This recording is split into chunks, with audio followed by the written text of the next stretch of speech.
Hey, this is Tim with TM Media again, and I wanted to answer a question I had posted on YouTube here in the comment section. Someone asked me, do I ever suffer from depression as a result of of doing design? Um, it says, I'm a perfectionist. I sometimes feel bouts of frustration leading to anxiety and depression.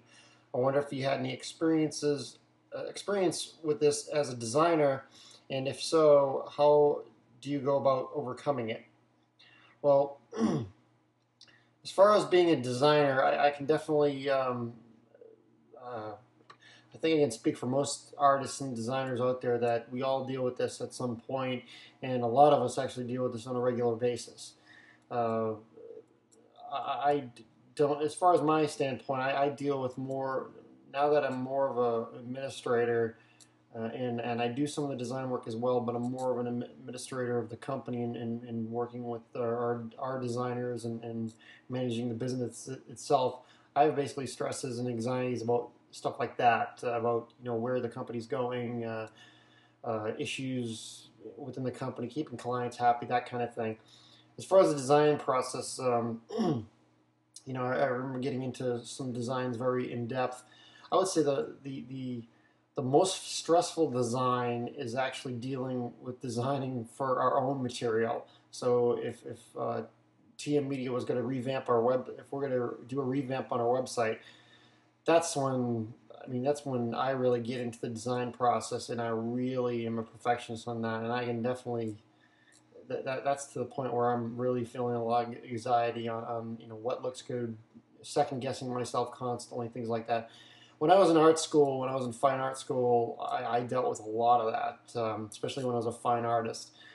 You thought one day you were great, the next day you thought you sucked. And that's how it went. I remember I'd go through a week around Tuesday or Wednesday, I was feeling pretty good, and then the rest of the week I thought it was just useless. I thought my work was crap. I didn't like it. So what you need to really do is you need to shut off your little inner voice there that's talking to you, and I don't know how young this person is, but as you get older, you'll or I've discovered ways to deal with that in my general life, about because everybody has that inner voice that talks to them. How I've basically coped with it is I go to meditation classes on a regular basis, probably once or twice a week. Meditation is basically doing, sitting in a corner, basically relaxing, closing your eyes, and kind of just unloading all your thoughts and clearing your mind. There's a lot to it than that, but that's generally the whole idea. So if you have places that offer meditation classes, I know the place I go to is done by Buddhist monks, and it's called